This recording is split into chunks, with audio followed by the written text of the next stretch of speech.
from a competitive landscape. Obviously, Curlfest was, for me, the first and the biggest, and I'm still going to look at it that way. Yeah.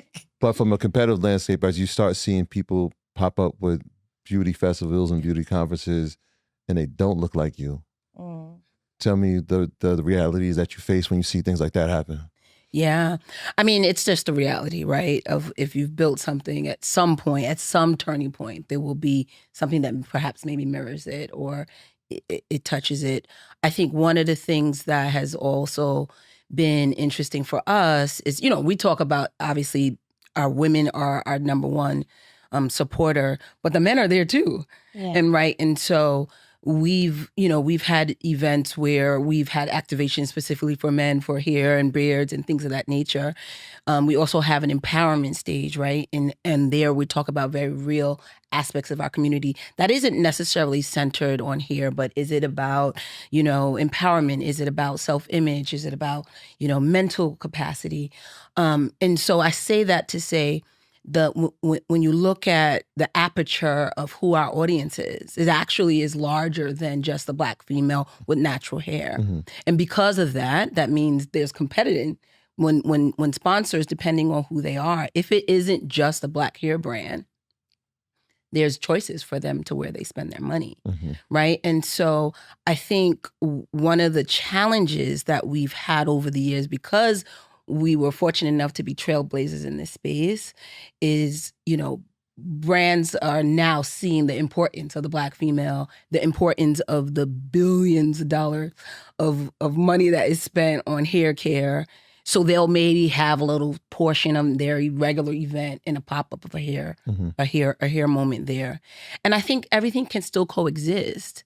I think what makes Curlfest different is literally the community. I think it's our community. I think it's the need, the voids that we're filling, that at scale, I feel like some of the other places or touch points that hair brands may show up, it doesn't feel quite the same as when you support Curlfest. Mm. Yeah. And I think we get that question a lot. What's your differentiating factor? Somebody else could come up with a festival that looks, and we've had a number of, cease and desist going out in the last several years. Yeah, folks are coming out with the exact name, right? Curlfest, right. Guyana, Curlfest, right, all over, right? Logos, everything. So that's another conversation. But I think it's, our authenticity is part of our differentiating factor, and there's no one that can kind of recreate that. And there's something special about the fact that this is for our majority, our demo is Black women, and it is created and founded and run by Black women. I think that's also something that sets us apart. But it's a challenge. I'd be lying if I say it wasn't a challenge, that when somebody does come up with an event and we're like, wait, this looks like Curlfest, and then we question, like, are we doing the right thing? Mm-hmm. Do we need to add something different? Will our fans know the difference and all of these things? And we have these conversations all the time. But there's also something, that I think there's a level of like, there was a level of comfort in knowing that what you created was created by us, and no one else can recreate that magic, something that's maybe not even tangible. Mm-hmm. Just like no one could create another Invest Fest. It would never be another Troy and Rashad. Hold on. Look in the camera. Create another Invest Fest, right? Like they could try, but it'll never be the same. So I'm with you on that. Yeah. So what's the state of Black women's hair?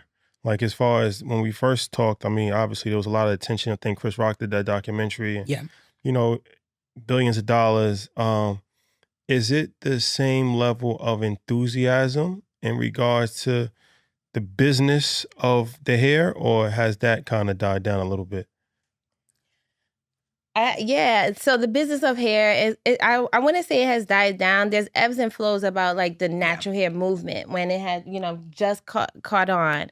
And I think we're a little bit spoiled being in New York, it's just kind of the norm now, mm-hmm. And everybody is so fluid. It's not the norm though around the world either. There's still conversations. There's still conversations being had in boardrooms and corporate, walls as well about hair and what is deemed kept and unkept. And so there's still work to be had.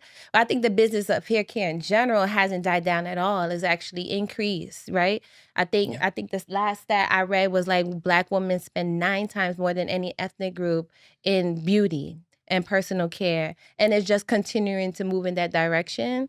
What that looks like with beauty, whether you're wearing curls or like 20-inch, bust down, it really doesn't matter. Like a Black woman, I think hair is an identifying factor for Black women much more than just aesthetics.